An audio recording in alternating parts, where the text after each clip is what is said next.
आणि त्याच्यानंतर मग तो जंग सत्तेवर आला. त्या काळात म्हणजे 1584 साली बंड झालं. तर त्याला ठर्म आहे असं कट रचण्यात आला. आणि त्यावेळेला ह्या ऋतुजी मोहितेंनी ते बंड मोडून काढलं आणि शिवाजी महाराजांना दक्षिणेत पठाणांचं वर्चस्व नको. ते आदिलशाही टिकू द्या, कुतुबशाही टिकू द्या, दक्षिणेतले मुस्लिम असले तरी चालतील, पण दक्षिणेचं राज्य दक्षिणेतच राहिलं पाहिजे. ते तबासात बकरकार लिहितो की हंबीरराव मोहित यांच्याविषयी की बरा शहाणा उमदा की अफजल खान हत्ती घेऊन आला होता. त्याचं सैन्य हत्ती घेऊन आलेलं होतं. म्हणजे हत्ती जावळीवर येऊ शकतात, प्रतापगडाच्या पायथ्याला येऊ शकतात किंवा प्रतापगड. मग त्यातले काही हत्ती शिवाजी महाराजांच्या सैनिकांनी पकडलेले होते. अफजल खानाचा वध झाला त्यावेळी. आता तुम्ही सांगा, 500 जर मोगलांचं सैनिक आहे हा सांगतोय आणि 5000 मराठ्यांचं सैनिक आहे, तर मराठी पळून कसे जात.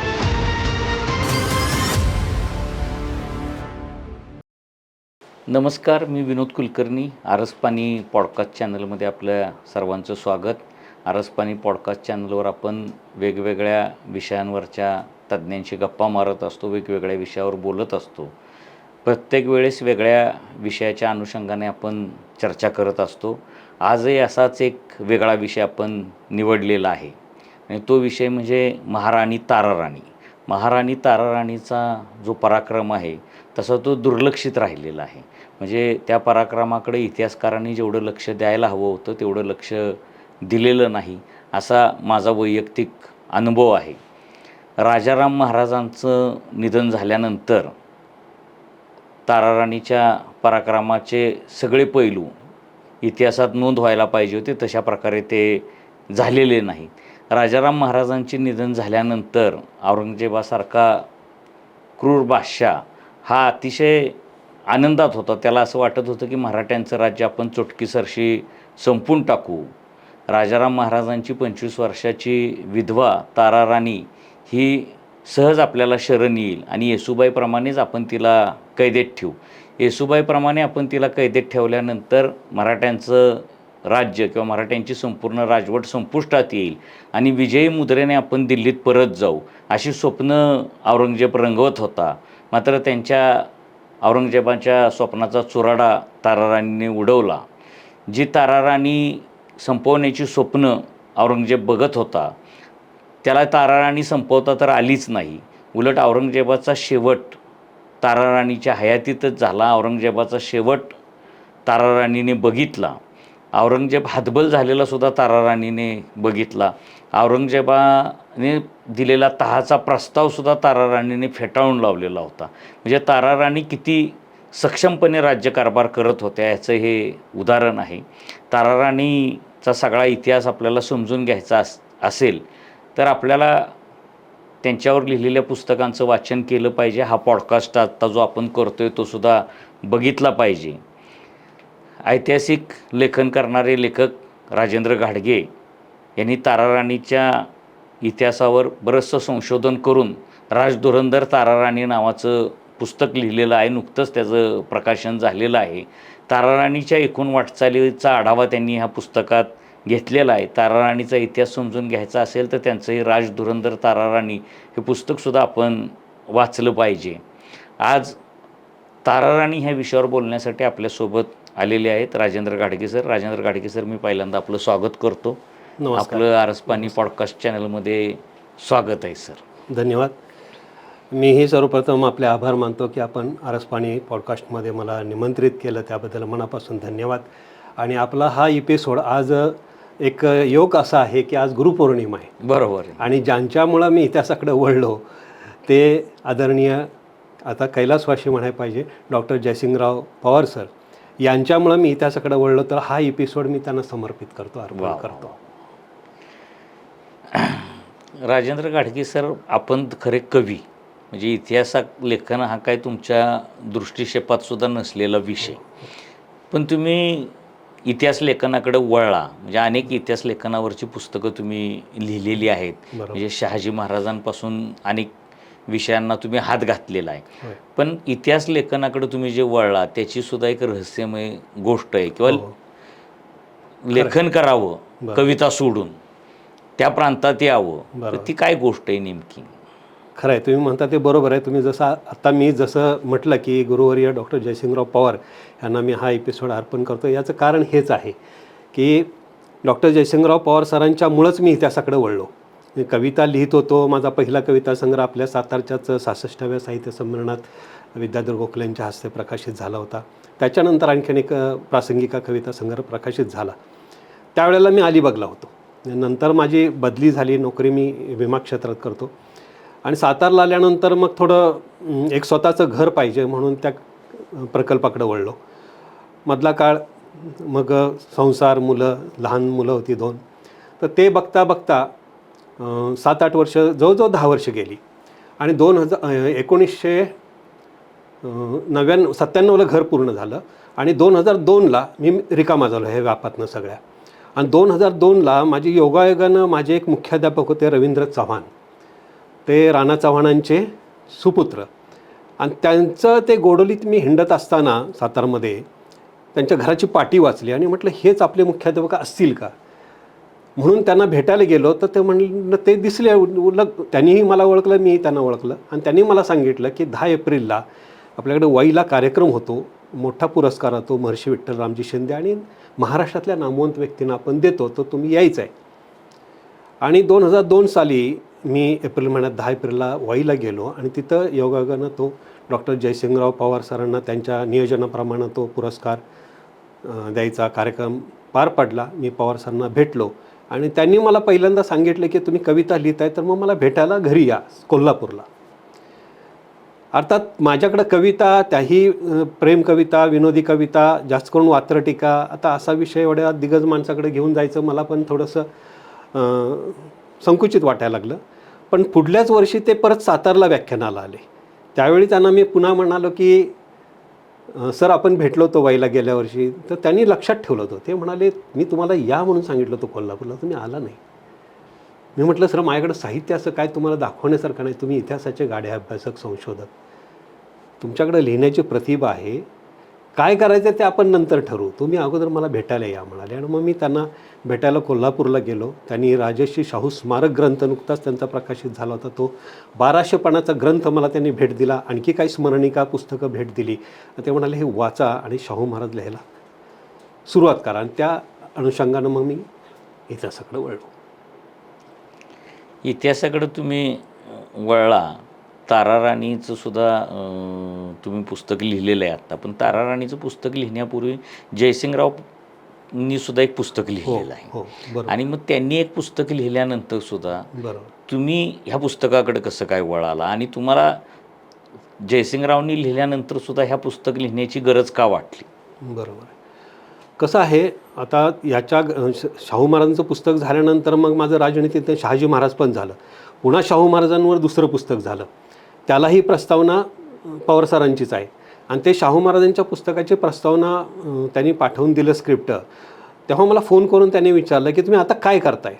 तर म्हटलं माझी नोकरी चालू होती, वेगळ्या क्षेत्रातली असल्यामुळे मी लिहित नव्हतो, पण म्हटलं सर मी वाचतोय, बरेचसे संदर्भ ग्रंथ माझ्याकडे आहेत, जवळजवळ 30-40 हजाराची पुस्तकं मी खरेदी केलेली आहेत आणि सगळे मी वाचतोय ते आणि टिपणं काढतोय. आता कधी ठिणगी कुठं पडेल सांगता येत नाही. म्हटलं कुठल्या विषयाला, संभाजी महाराज लिहावेसे वाटतात, राजाराम महाराज लिहावेसे वाटतात, मध्येच हंबीराव वाटत होते लिहावेसे, मध्ये संताजी घोरपडे वाटत होते लिहावेसे.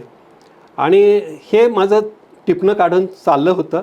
आणि 2022ला एका कार्यक्रमाच्या निमित्तानं साताऱ्यात आले. कोल्हापुरातून निघताना त्यांनी मला फोन केला, म्हटले साताऱ्यात आहात का तुम्ही? म्हटलं आहे. म्हटले मला भेटायला या. म्हटलं हो येणार आहे मी त्या कार्यक्रमाला, आपण भेटू सर. आणि मग त्या कार्यक्रमाला मी गेलो. तो कार्यक्रम संपल्यानंतर आणखीन एक कोरेगावला त्यांचा कार्यक्रम होता, तिकडेही ते म्हणाले माझ्यासोबत चला. आणि ही 23 मे 2022ची तारीख. आणि कोरेगावनं आम्हाला यायला जवळजवळ 11:30-12 वाजले, रात्रीचे 11:30-12 वाजले. आणि त्यांनी मग ड्रायव्हरला गाडी थांबवायला सांगितली चौकात आणि ते म्हटले डिकी उघडा, राजेंद्रला एक ग्रंथ द्यायचा आहे भेट. मग डिकी उघडली, त्यांनी ग्रंथ आणला आणि मग सर स्वतः खाली उतरले. खाली उतरून पुन्हा त्यांनी माझ्या खांद्यावर हात ठेवला. म्हणजे मी पहिल्यांदा कोल्हापूरला गेलो होतो त्यावेळीसुद्धा ते मला बसस्टॉपपर्यंत पोचवायला आले होते आणि त्यांनी सांगितलं होतं खांद्यावर हात ठेवून की तुम्ही इतिहास लिहा, कविता बाजूला ठेवा. ती घटना मी विसरू शकत नाही. याही वेळी त्यांनी खांद्यावर हात ठेवला आणि म्हणाले राजेंद्र हा ताराराणींचा ग्रंथ आहे, कुणाला सांगू नका, अजून प्रकाशित झालेला नाही. तुम्हाला का देतोय तर तुम्ही केवळ वाचत नाही, तुम्ही लिहिता. जसं तुम्हाला शाहू महाराज लिहावेसे वाटले, कदाचित तुम्ही ताराराणी लिहाल. आणि मी लिहिलंय म्हणजे दुसऱ्या कोणी लिहू नये असं नाही, हे त्यांचं वाक्य आहे. आणि मग म्हटलं ठीक आहे सर, पाहतो वाचतो. आता माझे बाकीच्या सगळ्या स्क्रिप्ट बाजूला पडल्या, जे काही टिपणं काढली होती संभाजी महाराज राजाराम महाराजांच्या दृष्टिकोनातून. आणि मी घरी गेल्या गेल्या रात्री 12 वाजताच तो ग्रंथ वाचायला सुरुवात केली. 50 पानं वाचली, सरांची प्रस्तावना वाचली त्यातली. आणि प्रस्तावना वाचत असताना त्याच्यामध्ये एक वाक्य आहे, तो आंतरराष्ट्रीय कीर्तीचा रिचर्ड इटन म्हणून अमेरिकेतल्या विद्यापीठाचा तो इतिहास संशोधक आहे. तो 2001 साली जयसिंगराव पवार सरांना भेटायला आला होता. आणि आपल्या आशिया खंडातले काही मान्यवर जे पराक्रमी योद्धे आहेत, त्यात स्त्रिया आहेत, पुरुष आहेत, तर त्यांचा अभ्यास करायला तो आलेला होता. आणि ताराराणीच्या अनुषंगानं ते कोल्हापूरला गेले होते. त्यावेळी पवार सरांनी त्यांना विचारलं की तुम्हाला ताराराणींसारखी एखादी स्त्री दुसरी जगात आढळली का? तुम्ही आता जगाचा अभ्यास करता इतिहासाचा. तर औरंगजेबासारख्या बलाढ्य शत्रूशी लढा देऊन, केवळ लढा देऊन नाही तर त्याला नामोहरम केला, त्याला पराभूत केला आहे जवळजवळ, तर अशी स्त्री तुमच्या पाहण्यात आली का? तर ते म्हणाले नाही. म्हणजे the genius of Tarabai has no parallel in the world. ताराबाईच्या पराक्रमाला किंवा कीर्तीला किंवा कर्तबगारीला जगाच्या इतिहासात तोड नाही, असं त्यांनी त्यावेळी सांगितलं. आणि सरांनी जेव्हा ताराराणी लिहायला घेतला ग्रंथ त्यांचा, त्यावेळी त्यांनी पुन्हा त्यांना पत्र लिहिलं आणि संपर्क साधला की तुम्ही ह्या विधानाशी आत्तापर्यंत ठाम आहात का, की परत मधल्या 20 वर्षाच्या काळात तुम्हाला आणखीन एखादी स्त्री आढळली अशी पराक्रमी? तर ते म्हणाले नाही. मग मला पत्र लिहून पाठवा म्हणले. कारण शेवटी इतिहासाचा अभ्यास आहे. आपण नुसतं फोनवर बोललो आणि सांगितलं हे आपल्या आपल्यात विश्वास आपण ठेवतो, परंतु जेव्हा आंतरराष्ट्रीय कीर्तीचा एखादा इतिहासकार सांगतो त्याला कुठंतरी लिखित महत्त्व आहे. मग त्यांनी लिहून पाठवलं की आत्तापर्यंत माझ्या कुणी तसं पाहण्यात आलेलं नाही आणि अजूनही ताराबाईंच्या पराक्रमाला तोड नाही. हे वाक्य वाचल्याबरोबर मला ताराबाई वाचाव्याशा वाटल्या. त्या माझ्या मनाला भिडल्या की हे चरित्र आपण वाचलं पाहिजे. आता बाकीचं सगळं बाजूला ठेवूया आणि ताराबाई वाचायला घेऊया. आणि वाचल्यानंतर मग सरांना मी फोन केला. 21 दिवस लागले मला वाचायला ते. आणि सरांना फोन केला, सर मी घेतो विषय हा. म्हणून तर दिले म्हणाले. मला माहिती होतं आणि तुम्ही एवढं वेळ काढून तुमच्या व्यापातनं वाचताय आणि आता लिहायला घेताय, आनंदाची गोष्ट आहे म्हटले. ताराराणी तुम्ही लिहायला घेण्याचा निर्णय घेतला किंवा ताराराणीवर अभ्यास संशोधन करण्याचा निर्णय घेतला. हो. मग जयसिंगराव पवारांनी लिहिलेलं जे भव्य पुस्तक होतं, हो, त्याच्याशिवाय काही तुम्ही ग्रंथांचा, संदर्भ ग्रंथांचा अभ्यास केला का? किंवा त्या ग्रंथात नाहीत अशा काही गोष्टी तुम्हाला नव्यानं कुठल्या ग्रंथात किंवा संदर्भ ग्रंथात सापडल्या का? हां, तर कसं असतंय, आपण जरी म्हटलं त्यांनी जरी सरांनी ते संदर्भ ग्रंथ सगळे दिले असले तरी ते ग्रंथ आपण नजरेखालून घालणं गरजेचं आहे. याचा अर्थ आपण काय सरांवर अविश्वास दाखवतो असं नाही. तर तुम्ही म्हणता तसं नवी गोष्ट बघण्याचा दृष्टिकोन आपला प्रत्येकाचा वेगळा असू शकतो. तर त्या दृष्टिकोनातून मी ते संदर्भ ग्रंथ वाचत होतो आणि 2 गोष्टी त्याच्यात अशा वेगळ्या आढळल्या की संभाजीराजांनी संताजींना एक सनद दिलेली होती. तो उल्लेख सरांच्याकडं नव्हता आणि सरांनी मला फोन करून आवर्जून विचारलं, प्रस्तावना ते सरांचीच घेतली, तर हे कुठं मिळालं तुम्हाला? तर मी सांगितलं घोरपड्यांचा इतिहास आहे त्यात मिळालं.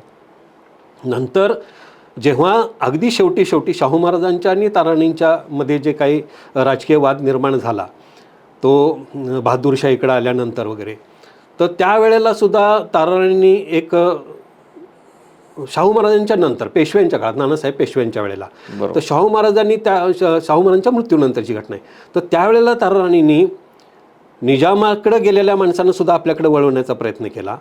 त्याचबरोबर पोर्तुगीजांशी सुद्धा संधान मानण्याचा प्रयत्न केला. तर त्या दृष्टिकोनातून आपली ताकद वाढली पाहिजे आणि हे स्वराज्य टिकलं पाहिजे, ही त्यामागची भावना. बरोबर. तर तो एक पोर्तुगीजांच्या पत्राचा संदर्भ पवारसांनी मला विचारला की तो तुम्ही कुठून घेतला वगैरे. तर तो आपल्या रियासतीमध्येच मिळाला, सातारा गॅझेटरीमध्ये मिळाला. तर सरांना मी सांगितलं मला असं असं. अच्छा ठीक आहे म्हणले, ठेवा. तर असे काही नवीन संदर्भसुद्धा मला मिळाले. न्यायनिवाड्याच्या दृष्टिकोनातून एक संदर्भ मला नवीन मिळाला की सासवडला बैल पळवले होते एका पाटलानं, तर ते बैल पळवल्यानंतर त्याला शिक्षा केली पाहिजे आणि असं काय वागू नको तू, हे राज्यात चालत नाही स्वराज्यात, याचं धमकावणीचं पत्र त्या पाटलाला दिलेलं आहे सावकार ताराराणीने. तर हा एक नवीन संदर्भ मला मिळाला. ताराराणी महान पराक्रमी होत्या किंवा त्यांनी एक वेगळा इतिहास घडवला, पण त्यांचं घराणंसुद्धा मोठं आहे. म्हणजे ताराराणीच्या इतिहासाकडे वळण्यापूर्वी आपण ताराराणींच्या मूळ घराण्याविषयी सुद्धा बोललं पाहिजे. बरोबर. कारण त्यांचं मूळ घराणं हे मोहित्यांचं आहे. हो. आणि आपल्या सातारा जिल्ह्यातल्या तळबीड तालुका कराड बरोबर. हे त्यांचं घर आहे. खरं. तर घरातून सुद्धा त्यांना वारसा मिळाला का? त्यांच्या घराण्याची काय पार्श्वभूमी होती? घराण्यात पूर्वी कुणी कुणी पराक्रम गाजवलेला होता? बरोबर. तर मोहिते घराणं पराक्रमी आहेच, पहिल्यापासूनच आहे. आणि वारसा तर त्यांना मिळालेलाच आहे, कारण ते हंबीररावांच्या कन्या आहेत. बरोबर. तर मोहिते घराण्याचा वारसा जसा ताराबाईंपर्यंत चालत आलेला आहे, तो जर बघितला तर आपण 16व्या शतकात जातो. म्हणजे 1565ची गोष्ट आहे. रतोजी मोहिते नावाचा सरदार होता, तो निजामशाहीत होता. आणि 1565ला हसन निजामशहाचे हे चालू होतं, कारकीर्द चालू होती. आणि 1584 तो हसन निजामशाह वारला, म्हणजे निधन पावला, नैसर्गिकरित्या निधन पावलं. आणि त्याच्यानंतर मुर्तजा निजाम सत्तेवर आला. मुर्तजा निजामाच्या काळात म्हणजे 1584 साली बंड झालं. आणि ते बंड एवढं मोठं झालं की मुर्तजा निजामाला सत्तेवरूनच खालीच खेचायचा नाही, तर त्याला ठार मारायचं असा कट रचण्यात आला. आणि हा कट उघडकीस आला. आणि त्यावेळेला ह्या रतोजी मोहितेंनी ते बंड मोडून काढलं. आणि त्या पराक्रम गाजवला, बंड मोडून काढलं, पण मुर्तजा निजामाचा म्हणजे बादशाचाच प्राण वाचवला. आणि त्यामुळं ह्या निजामशहानं त्यांना रतोजींना बाजी हा किताब दिला. तो पहिल्यांदाच मोहिते घराण्याला बाजी हा किताब मिळालेला आहे. बरोबर. आणि मग ते रतोजीला 2 मुलगे होते. एक मुलगा होता तुकोजी, तो सुद्धा पराक्रम निघाला. ह्यांच्याकडे पाटीलकी वगैरे काही नव्हती, पराक्रम पहिल्यांदाच गाजवला. पण तळबीडची जी पाटीलकी आहे ती चव्हाणांच्याकडे होती. आणि दुसरा एक सरदार होता, ते डोमुलगे का काय त्याचं नाव आहे, तर त्यानं ते पाटीलकी हिसकावून घेतली आणि अत्याचार करायला सुरुवात केली गावात. आणि हे घराणं तुकोजींच्या कानावर घातलं गेलं, तुकोजी मोहित्यांच्या. मग त्यांनी ते बंड मोडून काढलं आणि तळबीडची पाटीलकी मिळवली. मग तुकोजींना 2 मुलगे होते. त्यांचं संभाजी, धारोजी आणि एक कन्या होती, तिचं नाव तुकाबाई. ही तुकाबाई पुढं आपल्याला म्हणजे शहाजीराजांची पत्नी झाल्याचं कळतं. तर संभाजी आणि धारोजी हे ते संभाजी जे आहे ते संभाजीचा पुढं जो वारसा चालत आला आहे, वंशावळ चालत आली, त्यामध्ये हे हंबीरराव मोहिते, ताराराणी अशा आहेत. तर हे पराक्रमी घराणे आहे आणि पहिल्यापासूनच म्हणजे गाजवलेलं आहे पराक्रम. पुढं त्यांना शहाजीराजे निजामशाही सोडून गेली, कारण भातोडीच्या धरणाचं जे त्यांनी काम केलं होतं लढाईचं, मोगलांना आणि आदिलशाहांना संयुक्त फौजांना हरवण्याचं काम, मोठा पराक्रम आहे तो 1624चा. त्या पराक्रमाचं श्रेय मात्र वजीर जो निजामशहाचा होता मलिक अंबर, त्यानं शहाजीराजांना दिलं नाही. आणि भोसल्यांच्यात भावांच्यात भांडण लावलं त्यानं. शहाजीराजांचे धाकटे बंधू त्या लढाईत मारले गेले. तर त्यावेळी ती जहागिरीचं वाटप करताना आणि पराक्रमाचं श्रेय देताना त्यांना चुलत भावांना दिलं शहाजीराजांच्या. निजामानं खरं तर शहाजीराजांचा गौरव केला, पण वजीर म्हणून त्याचं वचक होता जरा. आणि हे शहाजीराजांना पटलं नाही, त्यामुळे ते आदिलशाहीत गेले. आणि आदिलशाहीच्या वतीनं निजामशाहीवर मलिक अंबरवर हल्ला करण्याचं धोरण तिकडून आखलं गेलं. त्यावेळी मलिक अंबर चालून गेला. मलिक अंबर हा मातब्बर सेनानी आहे त्यावेळचा. तर त्यावेळेला मलिक अंबरला कुणी हरवणार नाही, मोगलांना सुद्धा त्यानं पाणी पाजलेलं आहे अनेकदा. इतका पराक्रमी सरदार असून सुद्धा शहाजीराजांनी त्याच्या आपल्या सातारा जिल्ह्यातला सालप्याचा घाट जो आहे खंडाळ्याच्या, त्या सालप्याच्या घाटात ही लढाई झाली. आणि तिथं त्या लढाईमध्ये शहाजीराजांनी मलिक अंबरचा पराभव केला. त्यावेळेला धारोजी आणि संभाजी या मोहिते बंधूंनी शहाजीराजांना मदत केलेली होती. आणि त्या मदतीच्या खातर त्यांची जी मैत्री जडली किंवा संबंध जडले, स्नेह जोडला, त्याच अनुषंगानं ते तुकाबाईंशी त्यांचा विवाह झाला. असं हे घराणं पुढं चालत आलेलं आहे. शहाजीराजे आणि मोहिते घराण्याचे संबंध आता तुम्ही सांगितले. हो. हंबीरराव मोहिते हे नाव शिवकाळात सुद्धा गाजलं. शिवाजी महाराजांच्या काळातील हंबीरराव मोहितेंच्या पराक्रमाची चर्चा आजही होती. बरोबर. मग हंबीरराव मोहितेंचा पराक्रम काय, ताराराणींचं त्यांचं नातं कसं होतं? ताराराणींचं त्यांचं नातं आता बापलेकाचंच आहे, त्यामुळं काय प्रश्नच नाही. त्यांना घडवण्यात कसं आहे, राजघराण्यात पहिल्यापासून परंपरा आहे. म्हणजे जरी आता आपले छोटे शाहू घेतले, 7 वर्षाचे असताना ते येसुबाईंबरोबर कैदेत गेले, मोगलांच्या कैदेत असले तरी लष्करी प्रशिक्षण आहे हे कुठं सुटलेलं नाही. राजकुमारांना सुटलेलं नाही, राजकुमारींना पण सुटलेलं नाही. त्यामुळं आणि हे रायगडावर वाढलेले आहेत. जरी तळबीडला जन्म झाला असला, समजा माहेरीत जाते ती आई पत्नी, ते तर रायगडावर राजाराम महाराज लहान आहेत, ताराबाई लहान आहेत, आणखीन सरदारांची मंत्र्यांची मुलं बाळं आहेत. त्याच्यामुळं तिथं त्यांची वाढ झालेली आहे आणि तिथं सगळं लष्करी प्रशिक्षण त्यांना मिळालेलं आहे. आता हंबीरराव मोहित्यांचं सांगायचं झालं तर हंबीरराव मोहित्यांचा पराक्रम आपल्या बहलोल खानाची जी लढाई झाली, म्हणजे नेसरीला आपले प्रतापराव गुजर हे धारातीर्थी पडले. बरोबर. प्रतापराव गुजर त्यावेळी सरसेनापती होते स्वराज्याचे, आणि हे राज्याभिषेकाच्या अगोदरच 4 महिने म्हणजे मार्चमध्ये ही घटना घडली. तर त्यावेळेला प्रतापराव गुजरांनी काय केलं, बहलोल खान हा पठाण होता आणि शिवाजी महाराजांना दक्षिणेत पठाणांचं वर्चस्व नको होतं. म्हणजे आदिलशाही टिकू द्या, कुतुबशाही टिकू द्या, दक्षिणेतले मुस्लिम असले तरी चालतील, पण दक्षिणेचं राज्य दक्षिणेतच राहिलं पाहिजे. मोगलांना इकडं वाढून द्यायचं नाही. पठाण मोगलांच्यात जास्त होते, दिलेर खान वगैरे सारखे, आणि ते स्वार्थी होते. तर शिवाजी महाराजांचं म्हणणं होतं की बहलोल खानाला सोडायला नाही पाहिजे होतं. तो शरण आला ना तर तुम्ही त्याला कैद करून आणायला पाहिजे होतं माझ्या पुढ्यात. मग मी काय करायचं त्याला केलं असतं, किंवा तुम्ही ठार मारायला पाहिजे होतं. आणि मग त्यांनी पत्र खडसावणीचं लिहिलं प्रताप गुजरांना शिवाजी महाराजांनी की तुम्ही आम्हाला त्याचा पारिपत्य केल्याशिवाय मला तोंड दाखवू नका. आणि त्यामुळं ते चिडले एकदम प्रतापराव गुजर. स्वतःला त्यांच्या मनाला ती लागली गोष्ट. महाराजांनी आपला म्हणजे सहसेनापतींना हे बोल खावे लागले होते, तसं थोडंसं त्यांना अपमानजनक वाटलं. आणि ते आपण म्हणतो ना, वेडात मराठे वीर दौडले 7, ते 7 पराक्रमी सरदार घेऊन गेलेले आहेत, 7च जण गेलेले नाहीत. असं कोणी एवढं धाडस वेड्यासारखं करत नाही. परंतु जी सैनिक घेऊन गेले ते सावध झाले बहलोल खानाचे सैनिक की पुन्हा प्रतापराव चालून येतोय, आणि त्याच्यात ते हे धारातीर्थी पडले. अशा वेळेला आता स्वराज्याचा राज्याभिषेक जवळ आलेला आहे आणि स्वराज्याला सरसेनापती पाहिजे. मग निवड कोणाची करायची? तर या वेळेला प्रतापराव गुजरांच्या धारातीर्थी पडल्यानंतर हे हंसाजी मोहिते, ज्यांना आपण हंबीरराव मोहिते म्हणतो, त्यांनी त्या बहलोल खानाला ताणला. त्याला विजापूरपर्यंत आणत नेला अक्षरशः. म्हणजे मारायचंच होता, पण तो सापडला नाही. आणि विजापूरच्या हद्दीत गेल्यानंतर त्यांचं आपोआप सैन्य वाढणारे तोफगोळे वगैरे सगळे आहेत. त्यामुळं ठीक आहे म्हटलं, ह्याचा पराभव झाला, आता पुन्हा काही नादाला लागणार नाही आपल्या. मग हंबीरराव परत आले. आणि हा पराक्रम गाजवल्यानंतर शिवाजी महाराजांना वाटलं की हंबीरराव हा योग्य आहे सरसेनापती पदासाठी. त्याच्या संदर्भात बखरकारसुद्धा चांगलं देतो. म्हणजे सभासद बखरकार लिहितो की हंबीरराव मोहित्यांच्याविषयी की बरा, शहाणा, उमदा, म्हणजे सरसेनापतीकडं नुसतं शौर्य आणि धैर्य असून जमत नाही, सबुरीचा हा शब्द एक चांगला वापरला आहे बखरकारानं. सबुरीचा म्हणजे संयमाने घेतलं पाहिजे. प्रसंगी कुठं तह करायचा, प्रसंगी कुठं बोलणी घ्यायची, नमतं घ्यायचं, कधी आक्रमण करायचं हे सेनापतीला लक्षात आलं पाहिजे.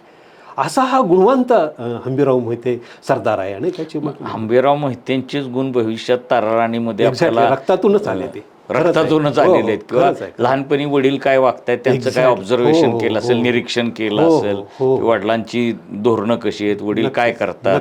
कारण त्या काळामध्ये काय आपल्यासारखं मोबाईल वगैरे काय नव्हतं, त्यामुळे आई वडील काय करतायत, बाहेर काय चाललंय ह्याच्यावरच लक्ष असायचं. अत्यंत संघर्षाच्या काळात तसं ताराराणींकडं सगळी सूत्र आलेली आपण बघतो. विवाहानंतरचा काही काळ किंवा लहानपणाचा काही काळ त्यांचा आनंदात गेला असेल. बरोबर. पण संभाजी महाराजांची कैद आणि हत्या झाली, आणि ती हत्या झाल्यानंतर ताराराणींचं संपूर्ण आयुष्य बदललं. बरोबर. तर त्या घटनेकडे तुम्ही कसं बघता? ती एक कलाटणीच मिळालेली आहे. म्हणजे येसूबाईंनी हा सल्ला घेतला, ताराबाई आणि राजाराम महाराजांनी रायगड सोडावा. का सोडावा? तर त्यांचं म्हणणं असं होतं की सगळं कुटुंब औरंगजेबाच्या ताब्यात सापडता कामा नये, कारण ते झालं तर मग स्वराज्यच संपतंय. बरोबर. म्हणून येसूबाईंनी एक मसलत केली. सगळ्या सरदार, किल्लेदार आणि एक संताजी होते, येसाजी कंक होते, चांदोजी होते, काटकर होते, किल्लेदार रायगडचे, सगळी मान्यवर मंडळ होती. अनेक आपला खंडो बल्लाळ होता, मानाजी मोरे, अशी मान्यवर सगळी मंडळी आहेत, कारभारी आहेत, पंत आहेत. आणि ह्यांच्याबरोबर मसलत करत असताना त्यांनी सांगितलं की हिथं एकत्र राहणं बरोबर नाही.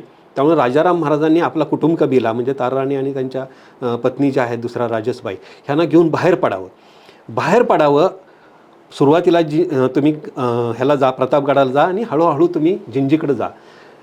तुमचा थोडासा, तो आता बकरीतला शब्द आहे तो मी वापरत नाही, परंतु तुमचं ठिकाण व्यवस्थित झालं, तुम्ही सुरक्षित राहिलात की मग आम्हाला काढून न्या.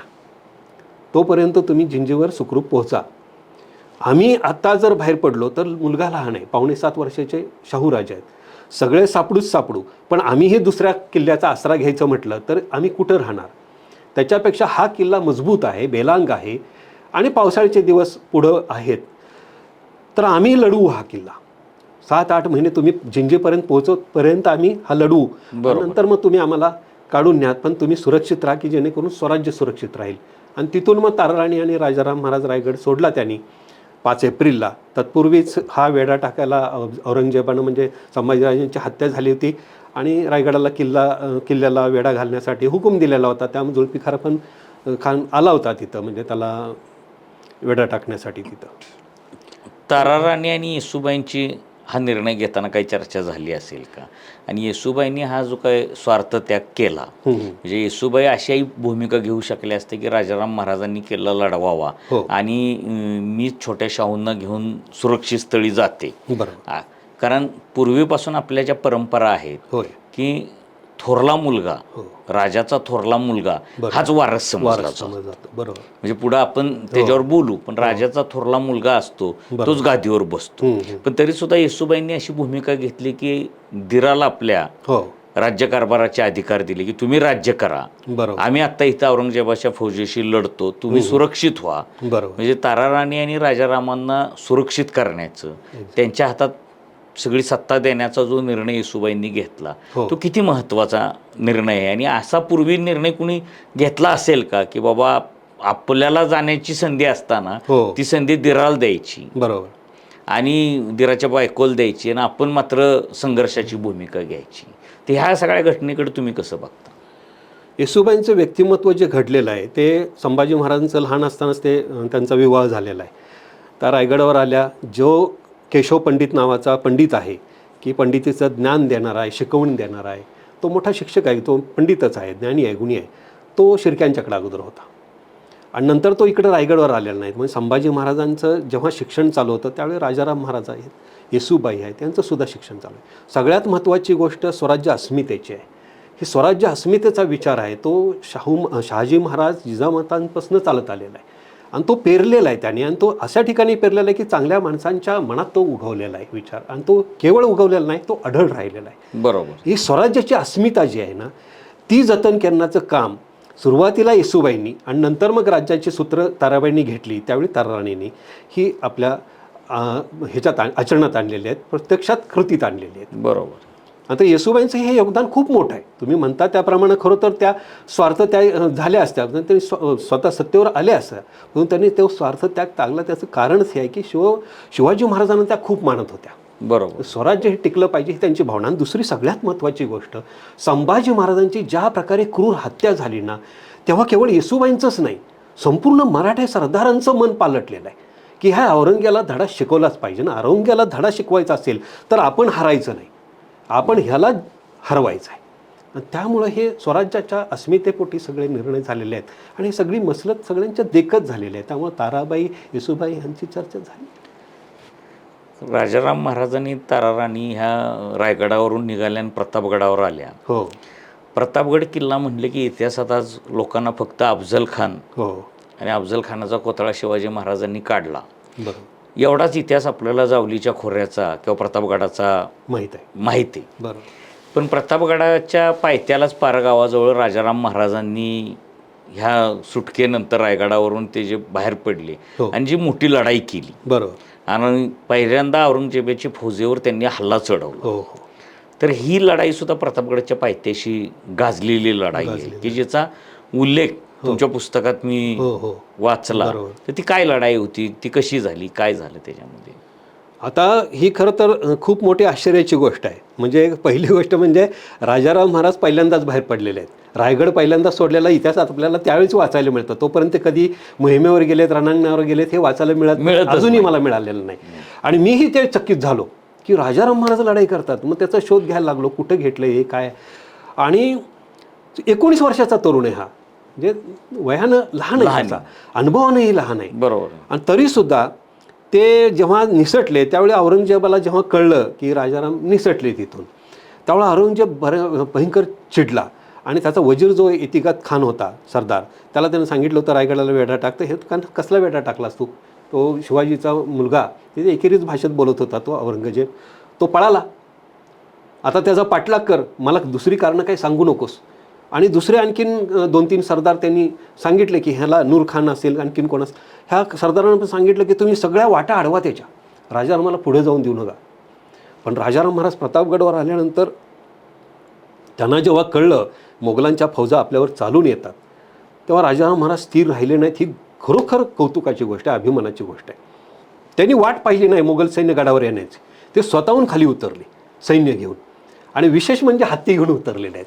मला सुरुवातीला प्रश्न पडला, मी अनेकांशी चर्चासुद्धा केली, म्हणजे अगदी तर म्हणलं कसं काय शक्य आहे, म्हणजे एवढं जंगल आहे, आज सुद्धा आपण जावळीत घुसताना ते दरी पाहिली प्रचंड की जंगल नको आहे. बाबा असं वाटते. आता ऊसातच बिबट्या आहे, म्हणजे तिथं काय काय अवस्था अवस्था. अशी भीती वाटते. तर त्यावेळेला शापदं वगैरे प्रचंड होते आणि जंगल पण कसं काय हे झालं असेल, हत्ती कसा आला असेल. मग मी पाठीमागं वळलो की अफजल खान हत्ती घेऊन आला होता, त्याचं सैन्य हत्ती घेऊन आलेलं होतं. म्हणजे हत्ती जावळीवर येऊ शकतात, प्रतापगडाच्या पायथ्याला येऊ शकतात किंवा प्रतापगड. मग त्यातले काही हत्ती शिवाजी महाराजांच्या सैनिकांनी पकडलेले होते. अफजल खानाचा वध झाला त्यावेळी. त्यातले हत्ती हे प्रतापगडावर असणार, आणि त्यातला एक हत्ती राजाराम महाराज घेऊन लढायला आलेले आहेत. आणि त्याने हत्तीवरनं ते मोगलांचंच आहे बरं का, ते म्हणजे कसं दहशत बसवायचं. हत्तीवर बसला एखादा सेनानी की दहशत बसती सैनिकांना, ते पळतात, कारण वरून बाण मारता येतात, टिपता येतं पटकन. तसं खालच्या खाली लढाईत मारता येत नाही, केवढं इतकं मारामारी करता येत नाही. हे धोरण राजा महाराजांनी अवलंबलं, आणि काही अनुभव नसताना ते रणांगणात उतरले आणि मोगलांचा त्यांनी फडशा पाडलेला आहे. तिथं बरंचसं नुकसान झालेलं आहे. मोगल ह्या लढाईत हारलेले आहेत, पण मोगलांचं एक आहे, त्यांचं अखबार असू द्या नाही तर बातमीपत्र असू द्या, हे आपल्या लढाया हरलेले लिहित नाहीत कधी. बरोबर, हारलेला उल्लेखच करायचा. हरलेला उल्लेख खापी खानानं केलेला आहे, किंवा तुमच्या मुस्तैकत साकी मुस्तैद खानानं काही केलेलं आहे, पण आणि ह्यांनी पण केलं आहे भीमसेन सक्सेना. पण हे कसं की आता तुम्हाला काय सांगतो, काही ठिकाणी सांगतो की मराठ्यांचं 5,000 सैनिक होतं आणि मोगलांचं एवढं एवढं सैनिक होतं, आणि ही लढाई झाली आणि मराठे पळून गेले. आता तुम्ही सांगा, 500 जर मोगलांचं सैनिक आहे हा सांगतोय, आणि 5,000 मराठ्यांचं सैनिक आहे, तर मराठी पळून कसे जातील? तर यांना आपल्या सोयीचा इतिहास त्यांनी लिहिला. बादशाला खुश करण्यासाठी मोहीम दिली, पैसा दिलाय, आणि जर आपल्याला हे अपयश आहे दाखवलं त्याला, तर तो म्हणजे तो त्याच्या विरुद्ध ब्र काढला तरी तो जीभ काटण्याचा शिक्षा देत होता. इतका हा माणूस खतरनाक आहे औरंगजेब. त्यामुळे हे लिहून टाकायचे, पैसा आला पाहिजे, खर्च झाला म्हणून सांगायला पाहिजे, लोकांना पगार द्यायला पाहिजे. बरोबर अशी त्यांची लिखापडी होती. प्रतापगडाची लढाई जिंकली, राजाराम महाराज जिंजीला गेले, सुरक्षित झाल्यावर पुन्हा ते विशाळगडावर आले. विशाळगडावर आल्यानंतर ताराराणी आपल्या 2 वर्षाच्या लहान बाळाला घेऊन राजाराम महाराजांबरोबर सगळा स्वराज्याचा प्रदेश कोकणापासूनचा त्यांनी स्वतः समक्ष पाहण्याचा निर्णय घेतला. म्हणजे ती दूरदृष्टी त्यांना का आली असेल की स्वतः आपण सगळा प्रदेश पायाखाली घालू, माणसं पारखून घेऊ, कोण आपली आहेत कोण परकी आहेत. तर हे धोरण ताराराणींनी कसं राबवलं असेल, किंवा का त्यांना असं सुचलं की आपण जाऊया त्या भागामध्ये, तिथली माणसं सगळी बोलावं, त्यांच्याशी चर्चा करू, मग त्यात आपल्याला बघता येईल कोण आपली आहेत कोण परकी आहेत, कोण आपल्यावर टिकतील संघर्षाच्या काळात, कोण आपली साथ सोडतील. ही भूमिका, हा प्रश्न खूप चांगला आहे की ताराणींची भूमिका काय होती नेमकी.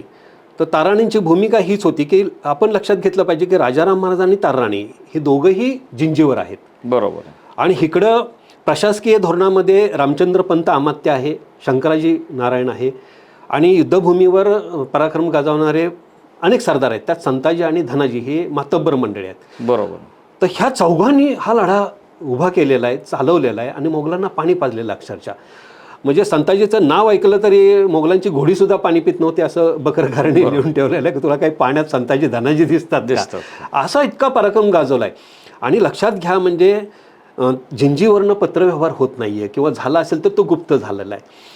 अशा वेळेला तिथून काही राजाराम महाराज लोकांना आज्ञा देतात, आणि त्या आज्ञा पाळल्या जातात. म्हणजे ही सगळी मंडळी, मी मगाशी म्हटलं की शिवाजी महाराजांच्या विचाराशी समरस शेवटपर्यंत राहिलेले आहेत, आणि संभाजी महाराजांची हत्या त्यांना खटकलेली आहे. त्यामुळं मोगलांना चारी मुंड्या चित करण्याचं ह्यांनी धोरण मराठी सगळ्या सरदारांनी, म्हणजे शंकराजी नारायण असू दे नाही तर रामचंद्र अमात्य असू दे, हे सुद्धा मैदानात उतरलेले आहे. बरोबर. म्हणजे कारभारी म्हणून त्यांनी केवळ प्रशासकीय कारभार केलेला नाही, तर ते सुद्धा रण मैदानात उतरलेले आहेत, हे पेटून उठलेले आहेत. तर ही निष्ठावंत मंडळी आहेत.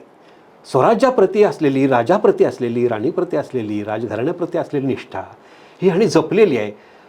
राजाराम पाहिला नाही, ताराणी कशा पाहिलेल्या नाहीत. म्हणजे आपण जर एखाद्या संस्थेत काम करत असलो ना, आपल्या आता आमचं ऑफिस चेन्नईला हेड ऑफिस, CMD साहेब जर येणार असले, कशा आहेत CMD साहेब बघण्याची उत्सुकता लागते. भले कॉन्फरन्समध्ये ते आपल्याला सहभागी होता आलं नाही होता आलं प्रोटोकॉलप्रमाणे, पण तरीसुद्धा नमस्कार करण्यापुरता आपण त्यांचं भेट घेतली आणि फोटो काढला तरी आपल्याला आनंद होतो. तसा जनतेला तो आनंद होणार होता की एक स्फुरण मिळणार होतं की राजा भेटायला आला, राणीसाहेब भेटायला आल्या आणि आपली त्यांनी म्हणजे शाबासकी दिली, आपल्याला प्रोत्साहन दिलं, स्फूर्ती दिली. हे त्यामागं गणित होतं. आणि शिवाय प्रांत पालथा घातला पाहिजे ना. ही दोघंही रायगड सोडून डायरेक्ट जिंजीला गेलेले आहेत. विशाळगड पन्हाळगड फक्त प्रतापगड वगैरे पाहिलं आहे, पण प्रत्यक्ष स्वराज्याची भूमी त्यांनी पाहिलेली नाही. मग औरंगजेबाशी लढा द्यायचा आहे तर सुरक्षित स्थानं कुठलेली आहेत, स्थळं कुठलेली आहेत. आणि ही मग किल्लेदार जे आहेत, जसं कान्होजी आंग्रेंचं उदाहरण आपण एक देऊया. कान्होजी आंग्रेंनी संपूर्ण समुद्रावरची सत्ता, म्हणजे इंग्रज त्यांना समुद्रावरचा शिवाजी म्हणतात. ही इतकं मोठं मोगलांचं साम्राज्य असताना कान्होजी आंग्रे समुद्रावरची सत्ता, पोर्तुगीज असू द्या, सिद्धी असू द्या, तुमचं इंग्रज असू द्या, फ्रेंच असू द्या, डच असू, सगळ्यांना पाणी पाजलंय. इतकं ह्या कान्होजीची तर भेट घेतली पाहिजे. अशी जी किल्लेदार आहेत, अशी जे सरदार आहेत, त्यांना भेटण्यासाठी आणि स्वराज्याचा प्रदेश पाहण्यासाठी ह्या बाहेर पडलेल्या आहेत. हा हेतू होता त्यांचा. ताराराणी घोडेस्वारीत किंवा तलवारबाजीत निपुण होत्या का? त्याचे काही इतिहासात दाखले मिळतात का? हां, प्रत्यक्ष लढाईचे दाखले नाही आहेत त्यांच्या, परंतु आता घोडेस्वारी आपल्याला लक्षात येते. कारण त्यांनी तुम्ही आत्ताच बोललात की विशाळगडाहून त्या बाहेर पडल्या स्वराज्याची पाहणी करण्यासाठी, तर त्याच्यामागे त्यांचं धोरण काय होतं ते मी सांगितलं. तर त्यावेळेला बाहेर पडत असताना त्या अनेकदा पायी गेलेल्या असतील, पालखीतून गेलेल्या असतील आणि घोड्यावरून सुद्धा गेलेल्या असतील. आता त्या घोड्यावरचा प्रवासाच्या बाबतीत त्यांच्याबरोबर असणारा गिरजोजी यादव आहे, हा त्यांच्या कुटुंब कबिल्याची काळजी घेणार आहे. त्याला हवालदार म्हटलं जातं, म्हणजे अंतपुराचा हवालदार, म्हणजे कुटुंब कबिल्याची इतकी निष्ठेनं भाऊ जसा बहिणीची काळजी घेतो तशी काळजी घेणारा हा सरदार आहे. ह्यानं काही गोष्टी लिहून ठेवलेल्या आहेत. त्यामुळं घोडेस्वारी वगैरे तर हे येतच होतं, ह्यांना प्रश्नच नाही. आणि खापीखानानं लष्करीचं नेतृत्वाचं कौतुक केलं आहे. लष्करी म्हणजे प्रशासकीय नेतृत्वाचं तर कौतुक केलेलंच आहे. खापीखान हा असा इतिहासकार आहे की शिवाजी महाराजांना नावं ठेवतो, संभाजी महाराजांना शिव्या घालतोय, संताजीला शिव्या घालतोय. तो कौतुक कोणाचं करतोय? ताराराणींचं करतोय. लष्करी मोहिमेचं, लष्करी नेतृत्वाचं कौतुक करतोय. म्हणजे निश्चितच तो एक आपल्याला पुरावा ग्राह्य धरता येतो की लष्करी नेतृत्वात ताराराणी घोडेस्वारी वगैरे ह्याच्यात तरबेज होत्या. ज्यावेळेस रायगडावरून बाहेर पडल्यानंतर राजाराम महाराजांनी स्वराज्याचा भरपूर कारभार केला. त्यातला बराचसा कारभार त्यांनी अजिंक्यतारा किल्ल्यावरून केलेला आहे, किंवा सर्वाधिक काळ त्यांचं वास्तव्य अजिंक्यतारा किल्ल्यावर राहिलेलं आहे. पण अजिंक्यतारा किल्ल्याला राजधानीचा दर्जा दिल्याचा उल्लेख कुठं आढळत नाही. पण राजाराम महाराजांचं वास्तव्य आणि राजाराम महाराजांनी केलेला कारभार ह्यामुळे अजिंक्यताऱ्याला राजधानीचा दर्जा मिळाला असं वाटतं का तुम्हाला? हां, ह्या बाबतीत एक मला जयसिंगराव पवार सरांचं एक वाक्य आठवतं. ते काय म्हणतात की ते म्हणतात, जिथं राजा म्हणजे ज्या गडावर राजाचं वास्तव्य जास्त आहे, जिथं राजा तिथं राजधानी. बरोबर. आणि जिंजी सोडल्यानंतर जास्त वास्तव्य राजाराम महाराजांचं, त्यांच्या कुटुंब कबिल्याचं वास्तव्य. आता कसं आहे, जिंजी सोडली त्यावेळेला त्यांच्या दुसऱ्या पत्नी ज्या आहेत राजसबाई, ह्या गरोदर होत्या 5-6 महिन्याच्या. त्यामुळे त्यांना विशाळगडावर थांबावं लागलं. पण ताराबाई 2 वर्षाच्या मुलाला, 2.5 वर्षाच्या मुलाला घेऊन राजाराम महाराजांबरोबर हे सगळा दौरा करायला बाहेर पडलेले आहेत. आणि त्यावेळेला तो सगळा हा उत्तर कोकणचा दौरा संपवत आल्यानंतर ते प्रतापगडावर आले. प्रतापगडावर त्यांनी भवानी मातेची पूजा केली. खूप श्रद्धाळू होते दोघंही, पती पत्नी, राजाराम महाराज आणि ताराराणी. आणि हे आपलं स्वराज्य टिकण्यासाठी त्यांनी तिथं देवीची प्रार्थना केल्यानंतर ते सातारला आले. सातारला वास्तव्य त्यांचं भरपूर काळ झालेलं आहे. आता तुम्ही म्हणता त्याप्रमाणे राजाराम महाराज इथं राहिले म्हणूनच राजधानी का, तर त्याचा उल्लेख आहे. प्रतिनिधींची बखर म्हणून एक बखर आहे. त्या प्रतिनिधींच्या बखरीमध्ये स्पष्ट उल्लेख केलेला आहे की राजाराम महाराजांनी सातारा किल्ला, त्यावेळेस सातारा नव्हता, सातारा किल्ला होता, तर सातारा किल्ला ही नवी राजधानी निर्माण केली. ही प्रतिनिधीच्या बखरीमध्ये उल्लेख आहे. आणि तोच उल्लेख मी असेल किंवा जयसिंगराव पवार सरांना असेल, आम्ही मान्य केला. त्याला मी जोड अशी दिलेली आहे की त्याचं कारण काय, तर संरक्षितदृष्ट्या ही राजधानी सुरक्षित कशी आहे, तर बाजूला गड किल्ले पाहिजेत, दऱ्या पाहिजेत. बरोबर. हे बॉडीगार्ड आहेत बाकीचे किल्ले.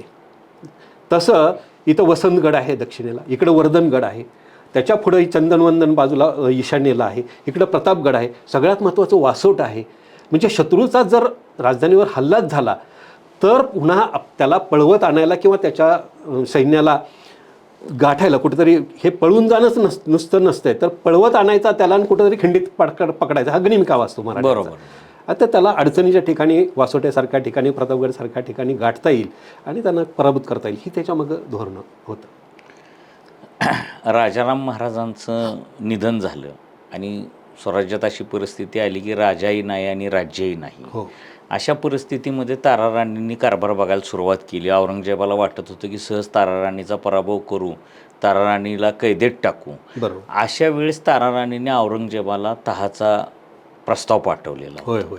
तो तहाचा प्रस्ताव पाठवण्यामागे नेमकी काय दूरदृष्टी होती त्यांची, काय व्यूहरचना होती, की संघर्ष टाळायचा होता का औरंगजेब ऐकेल किंवा आम्ही घाबरलो असं दाखवायचं होतं, नेमकं काय व्यूहरचना यापैकी सगळ्या गोष्टी असू शकतात.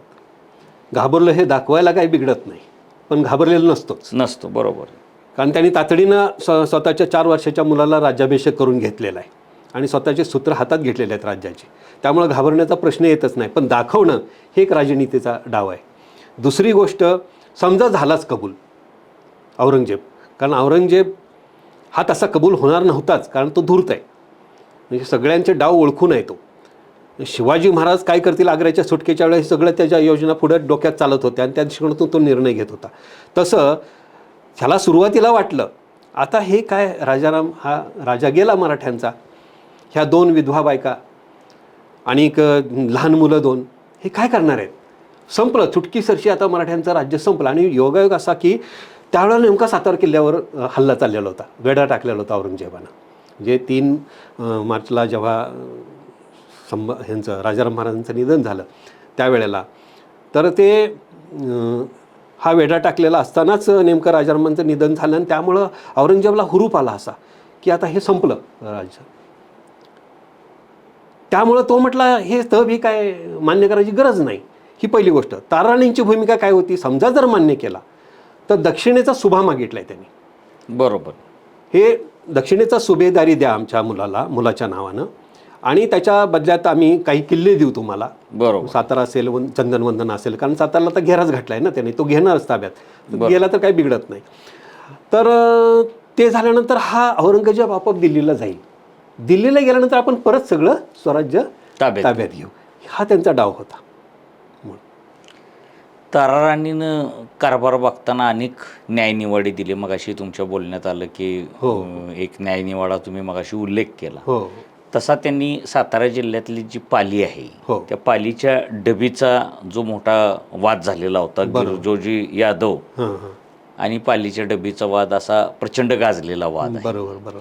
तर ताराराणीनं त्याचा न्यायनिवाडा कशा प्रकारे केला, डबी म्हणजे नेमकं काय, अच्छा, आणि धनाजी जाधव हे त्यावेळेस सेनापती होते. बरोबर. आणि धनाजी जाधव सेनापती असताना त्यांच्या विरोधात जाऊन निर्णय देण्याचं धाडस ताराराणींनी दाखवलं, कारण एकीकडे औरंगजेब लढतोय, काळ कठीण आहे. बरोबर. आणि अशा वेळेस सुद्धा न्यायनिवाडा करताना ताराराणीनं कोणाचाही मुलाहिजा ठेवला नाही. बरोबर. आणि ताराराणीनं कडक भूमिका घेतली, जी न्यायाची बाजू आहे तीच घेतली. बरोबर. तर ते हा जो सगळा प्रसंग आहे किंवा ही जी काय घटना आहे इतिहासातली पालीच्या डबीच्या वादाची, तर ती काय आहे नेमकी? आता हे कसं आहे, ही तळबीडची माफ करा, आपलं मसूर जगदाळेंच्या ताब्यात होतं नंतर, त्याच्या अगोदर हे मसूर आहे, कराड आहे, किंवा हा जो भाग आहे पालीचा वगैरे हे सगळा, हा जो ही जी हगीर होती किंवा हा जो ताबा होता पहिल्यांदा, तो यादव काळात देवगिरीच्या यादवांकडे होता. यादव काळात ज्यावेळी देवगिरीचं राज्य संपुष्टात आलं त्यावेळी मग बहामनी आला. पुढं बहामनीच्या नंतर ह्या 5 शाह्या झाल्या, त्यातल्या 3 टिकल्या, आदिलशाही, निजामशाही आणि कुतुबशाही वगैरे. आदिलशाहीच्या काळात शहाजीराजे जेव्हा कर्नाटकात गेले त्यावेळी त्यांनी हा कराड प्रांत, अफजलखानाचा वाई प्रांत, अलग लक्षात, तुमच्या घोरपड्यांचा इकडचा कर्नाटकातला कोप्पलचा भाग वगैरे हा मागून घेतला आहे. ही आमची जागीर आहे आणि आम्हाला मिळाली पाहिजे. घोरपड्यांचं आणि त्यांचं वैर होण्याचं हे कारण हे आहे. तर पहिलं तिथं ठिणगी पडली. पहिली ठिणगी अगोदर पडली म्हणजे शहाजी महाराजांनी जेव्हा मोगल आणि आदिलशाहींच्या विरुद्ध लढाई केलेली होती त्यावेळी निजामशाही त्यांनी उभी केलेली होती स्वतंत्रपणे, 3 वर्ष राज्य करत होते ते. त्यावेळी घोरपडे शहाजी महाराजांच्या विरुद्ध लढले होते. तो एक राग त्यांच्या मनात होता. त्यामुळं हा वाद तेव्हापासून चालू होता. आणि शहाजीराजांच्याकडे कराडची वगैरे सगळी ही जागीर आल्यानंतर अर्जोजी यादव, गिरजोजी यादव हे यादव जे सरदार होते ते शिवाजी महाराजांच्या, शहाजी महाराजांच्या काळात होते, सरदार म्हणून काम करत होते. गिरजोजी यादवांना त्यांचं म्हणणं असं होतं की आमची आम्हाला जहागीर मिळावी, हा मोकासा आम्हाला मिळावा, म्हणजे कराडचा वगैरे. त्यात पाली आहे, उंब्रज आहे, तारगाव आहे. तर उंब्रज तारगाव या नावानं ती मसलत व्हावी आणि ती मिळावी असं त्याचं खूप म्हणजे संभाजी महाराजांच्या काळात सुद्धा संगमेश्वरला त्यानं ते म्हणजे हे घातलं होतं, मागणी केली होती. त्यावेळी मिळाली नाही, कारण संभाजी महाराज त्यावेळी पकडले गेले. राजाराम महाराजांनी सुद्धा त्यांनी सांगितलं, राजाराम महाराजांनी सुद्धा तेही कैदेत अडकल्यामुळं की आपलं जिंजीत अडकल्यामुळं त्यांनासुद्धा तेवढंसं ती चालढकल करावी लागली. परंतु गिरजोजी हुशार होता, धूर्त होता. जेव्हा जिंजीहून हे सुटून आले आणि हे जेव्हा चालले होते दक्षिण उत्तर कोकणचा हे करत असताना, दौरा करत असताना, त्यावेळेला आपल्या हेळवाकला ह्यांचा मुक्काम होता राजाराम महाराजांचा, पाटणदरी. आता ते हेळवाक 2-3 आहे, त्यामुळे नक्की कुठलं हे मी पण अजून शोधतोय. अजून मला त्या घराण्यातलं कोण सापडलं नाही त्यांनी की त्यांच्याकडे ते इतिहास आहे. तर आपण ह्याच्यातलं धरूया, गृहीत धरूया. ते हेळवाकला मुक्काम असताना राजेसबाईंना मुलगा झाला. त्यांनी संभाजीराजे नाव ठेवलं त्यांचं. ही मुलगा झाल्याची बातमी राजाला कळवावी हे एक प्रथा आहे पहिल्यापासून राजघराण्यात, आणि ती कळवणाऱ्याला बक्षीस दिलं जायचं, हातातलं सोन्याचं कडं किंवा कंठा वगैरे. ही बातमी गिरजोचीच्या द्वारे कळावी, कारण तो ह्यांचा कुटुंब कबिल्याचा हे आहे, हवालदार आहे. तर ती चुकून दुसऱ्या ज्या माणसाकडनं पत्र पाठवलं होतं ते त्या माणसानं स्वतः डायरेक्ट सांगितलं, राजाराम महाराजांना सांगितलं बक्षीस मिळावं. राजाराम महाराजांनी त्याला दिलं नाही, काही नाही, सोडून द्या. पण ही संधी गिरजोजीने उचलली. मग राजाराम महाराज बाळाचं बारसं घालण्यासाठी गेले. त्यावेळेला मग गिरजोजी यादव, ताराबाई, गिरजोजी यादवांचे कुटुंब कबिला, बारीकसे सरदार होते, कारभारी होते, त्यांचा कुटुंब कबिला, हे सगळे सज्जनगडावर थांबले काही काळ, वासोड्याला गेले. आणि तिकडे गेल्यानंतर बारसं घालायचं आहे, तर हा गिरजोजी बारसं घालायला तयार नव्हता. म्हणजे घालायला तयार नव्हता म्हणजे राजसबाई तयार नव्हत्या, कारण गिरजोजींना त्यानं पत्र लिहिलं होतं की मला माझी जहागीर मिळावी येतात तर्फ तारगाव आणि उंब्रजची. मग राजसबाईंनी राजाराम महाराजांना अट घातली की ह्याला न्याय द्या. मी 6 महिन्याची गरोदर असताना माझी एक 9 वर्षाची मुलगी आहे, ताराबाई, सगळे आमचा कुटुंब कबिला ह्यांनी जिवंत आम्हाला बाहेर काढलं आहे. कुठून? जिंजीतनं. ह्यांनी जीव वाचवला आहे, आमचा प्राण वाचवला आहे, आमच्या गर्भातला प्राण वाचवला आहे. ह्या माणसाला न्याय दिला पाहिजे. त्याला पहिल्यांदा न्याय द्या आणि मग बारसं घालायचं. आणि अशा रीतीनं मग ते पालीच्या डबीचा त्यांचा तो पाली ही गाव त्यांच्या अखत्यारीत आलं, त्यांच्या तारगाव आणि तर्फमध्ये त्या उंब्रजच्या. पण त्यावेळेला झालं काय, पालीची जेव्हा यात्रा आली, आता डबीचा उल्लेख सांगतो.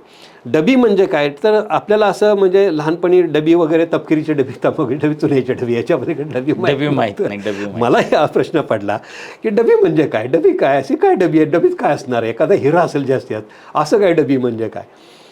तर मी पवार सरांना फोन केला की म्हटलं उल्लेख तो डबीचा आहे, तो असा आहे. तर ते म्हटले हो, तुम्ही लिहिलेलं आहे त्याच्यात, तुम्ही वाचलं का. तर मग वाचलं म्हटलं, पण डबी का म्हटलेलं आहे. तर म्हटलं डबी हा शब्द कसा असते, काही कोडवर्ड असतात. खजिना म्हटलं की माणसं त्याच्याकडे धावतात, ह्याच्या घरी खजिना आहे, बरोबर. त्याच्यापेक्षा देवाच्या ज्या देणग्या आहेत देवाला आलेल्या, यात्रेनिमित्त यात्रा भरत होती त्यावेळी, खंडोबाची यात्रा भरत होती. मग यात्रेच्या निमित्तानं जसं नवस करतात माणसं, मग कोण सोन्याचे दागिने वाहतात, कोण चांदीचं मुकुट वाहतं, आजही आपण करतो ते पाहतो. तर हे हिरे, मोती, माणिक, चांदी, सोनं, आणखीन काही जड जवाहिर असेल, रोख रकमा असतील, सोन्याचे होण असतील, हे जे काय दान आलेलं आहे ते सगळं एका खजिन्याच्या पेटीत ठेवलं जायचं. किंवा 1 असेल, 2 असतील, 3-4 पेट्या असतील, काय ह्या सगळ्याला मिळून एक डबी म्हटलं जायचं. आणि ह्या डबीचा हकदार कोण, की ज्याच्याकडे ती देशमुखी आहे त्या गावची, ही देशमुखी यादवांच्याकडे होती. तुलनेनं पर्यायानं ती गिरजोजीकडे यायला पाहिजे, पण धनाजीनं त्याच्यावर हक्क सांगितला. ह्याचं कारण काय, धनाजी इकडे ह्या प्रांतात लढाई करत होता, जिंजीला पण जात होता आणि इकडं पण येत होता. पण हवालदार हा जो आहे गिरजोजी, तो तिकडंच थांबलेला आहे जिंजीवर 8 वर्ष राजाराम महाराजांबरोबर. दरम्यानच्या काळात काय झालं, ही भाऊबंदकी आड आली यादवांची, आणि गिरजोजीची जी जहागीर होती त्याची त्यातली गावं ह्या भावांनी याच्या गिरजोजीच्या धनाजी जाधवांना विकली. त्यामुळे धनाजी जाधव काय म्हटलं, आणि ती मी विकत घेतलेले आहेत, फुकट घेतलेले नाहीत किंवा उलबडून घेतलेले नाहीत, हक्काने घेतलेले आहेत, त्याचा आता माझा डबीवर माझा हक्क आहे. मग ताराराणी काय केलं निर्णय देताना, पहिल्यांदा दोघंही मोठे आहेत, दोघंही जीवाभावाचे आहेत, दोघंही जवळचे आहेत, विश्वासू आहेत, एक स्वराज्याचा आधार आहे, एक घराण्याचा आधार आहे मोठा. आता काय करायचं हा प्रश्न पडला. मग ताराराणींनी काय केलं हे जे खजिना आहे सगळा डबी ज्याला आपण म्हणतो ते हे सगळं स्वतःच्या ताब्यात घेतलं. स्वतःच्या म्हणजे राज्याच्या ताब्यात स्वराज्याच्या खजिन्याच्या ह्याच्यात ठेवलं त्याने जमा करून. हे जमा केल्यानंतर काय झालं, एका लढाईच्या निमित्तानं गिरजोची आणि धनाजीची सज्जनगडावर गाठ पडली. त्यावेळी परळीगड म्हणायचे त्याला. आणि तिथं त्यांचं भांडणं झाली. तिथं भांडणं म्हणजे इतकी जोराची झाली की ती ताराबाईंच्या कानावर गोष्ट गेली आणि त्यांनी दोघांना बोलवलं आणि न्यायनिवाडा केला. आता शेवटी हा न्याय राजसबाईंनी केलेला होता, राजाराम महाराजांनी केलेला होता. राजाराम महाराज आता असताना हे निर्णय घ्यायचा कसा, तर ताराबाईंनी हा राजाराम महाराजांच्या हयातीत निर्णय घेतला. आणि तो तुम्ही म्हणताय तसं धनाजी जरी सेनापती असला किंवा संताजी जरी असले मोठे तरी ह्याने प्राण वाचवलेले आहेत गिरजोजी. आणि अत्यंत विश्वासार्थ म्हणजे तो निघताना जो झिंजीवून सांगतो ना, जेव्हा हा पकडला गेला आपला शिर्के, गणूजी शिर्के, पहिल्यांदा त्यानं राजाराम महाराजांना बाहेर काढलं आणि नंतर तो निघाला आता ह्या सगळ्या स्त्रियांना राण्यांना बाहेर काढायला. त्यावेळी तो पकडला गेला. पकडला गेल्यानंतर ही जोखीम उचलायची कोणी, मग ही गिरजोजीनं उचललेलं. त्यावेळी तो म्हणतो की प्राणच मानगोटीवर घेऊन, म्हणतो ना आपण मरण मानगोटीवर घेऊन, की आता आपण जगणार की वाचणार हे माहीत नाही, पण देवाच्या दयेनं ह्या राण्या तरी वाचाव्यात प्रार्थना करून तो निघतो बाहेर. ती इतकी कठीण प्रसंग आहे, भयंकर कठीण प्रसंग आहे. तसं अहो त्या गाडातनं निघणं म्हणजे आणि विशाळगडापर्यंत पोचायचं आहे ही साधी गोष्ट नाही. त्यामुळं ते श्रेय गिरजोजीच्या पदरात पडलं. असं झालं. आपण ताराराणी ह्या विषयावर बराच काळ चर्चा करतोय, ताराराणीच्या पराक्रमाची, ताराराणीच्या न्यायनिवाड्याची. हा काही विषय एका भागात संपणारा नाही. त्यामुळे हा आजचा ताराराणीच्या पराक्रमाचा भाग आपण इथंच थांबवू आणि दुसऱ्या भागामध्ये पुन्हा ताराराणीच्या पराक्रमाविषयी चर्चा करूयात. आपण बराच वेळ दिला त्याबद्दल धन्यवाद सर. धन्यवाद, थँक्यू. तुम्ही म्हणता ते खरंच आहे की हा भाग तसा एका ह्याच्यात संपणारा नाही आहे, खूप मोठा आणि खूप मोठ्या अजून गोष्टी खऱ्या पुढे यायच्या आहेत. म्हणजे औरंगजेबाबरोबर ताराराणींची जी लढाई पुढे झालेली आहे, जो संघर्ष झालेला आहे, तो संघर्ष फार महत्त्वाचा आहे. म्हणजे साताराचा किल्ला घेत असताना ताराराणींची भूमिका, परळीचा किल्ला घेत असताना या पुढच्या भूमिकासुद्धा फार महत्त्वाच्या आहेत. आणि औरंगजेबाची जी काही फटफजिती झाली, त्याचं जे त्याला पश्चाताप झाला किंवा पश्चाताप दग्ध अवस्थेत तो अक्षरशः हलाखीच्या अवस्थेत मेलेला आहे. इतका मोठा सम्राट ज्याला अर्ध्या आशियावर तो साम्राज्य. तर खरोखरच तो इतिहास पाहण्यासारखा आहे. आपण मला संधी दिलीत, बोलावलं, निमंत्रित केलं, त्या मनापासून आभार, धन्यवाद. जय शिवराय. जय शिवराय.